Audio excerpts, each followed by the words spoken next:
तो आप पेशेंट, एक कहानी सुनाऊंगा मैं आपको। मेरा नाम है बीमार डॉक्टर।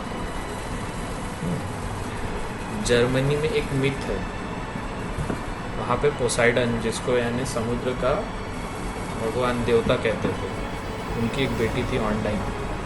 उनको निम्फ कहा जाता है। निम्फ यानी वो आत्माएं जो जंगलों में, पेड़ों में और नदियों में, इन सब में रहती है। तो ऑनडाइन जो थी वो नदी की एक आत्मा थी, यानी वो इमॉर्टल यानी ना मरने वाले जो ये रहते हैं लोग। तो उसको एक बार अपना एक इंसान से प्यार हो गया।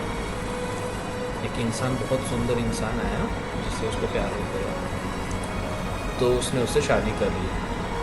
लेकिन इंसान तो इंसान है, वो नदी में तो रहेगा नहीं ना हर वक्त। तो नदी छोड़ के अपने गांव वापस गया। लेकिन वो आत्मा एक दिन उसको ढूंढते हुए उसके गांव तक पहुंच गई। तो उसने देखा वो किसी और के साथ सो रहा है। तो इंसानी हरकतें होती हैं ऐसी। तो उसने उसको एक श्राप दिया कि हाँ, दूसरों के साथ सोने का बहुत शौक है ना, तो मैं ऐसा श्राप दूंगी तुमको कि अगर तुम सोओगे तो तुम मर जाओगे। तो बहुत दिनों तक ऐसे जागते रहा, पर एक दिन अचानक सो गया और मर गया।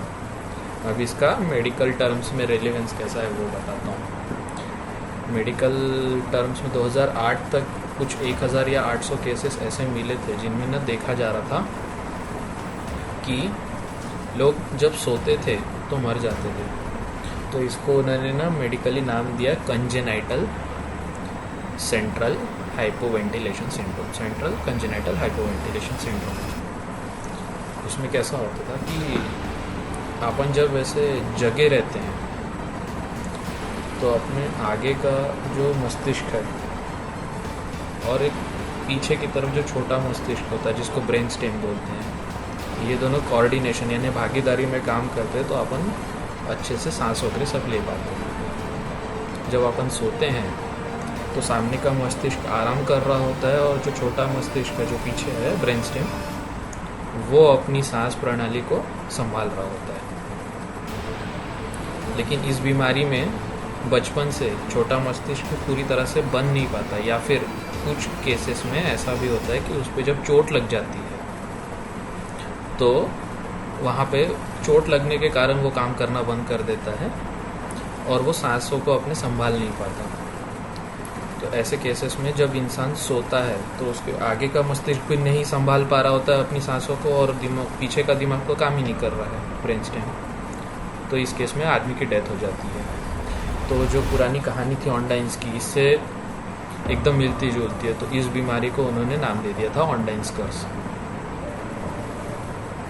तो ऐसे केसेस में पेशेंट को एक मशीन होती है जो सांस पहुंचाती है मशीन को, जिसको सीपैप बोलते हैं, कंटिन्यूअस पॉजिटिव एयर प्रेशर, यानी जैसे सांस देने का काम करती है वो मशीन। इस तरह की थेरेपी देनी पड़ती है ताकि जब पेशेंट सोए तो उसके भले उसका ना छोटा दिमाग काम कर रहा है ना मेन बड़ा आगे का मस्तिष्क काम कर रहा है, फिर भी मशीन उसको सांसें देती है और वो जी लेता है। बाकी जब वो सुबह उठता है तब तो वो होश में रहता ही है, फिर वो अच्छे से सांसें ले सकता है। ऐसी ही कहानी।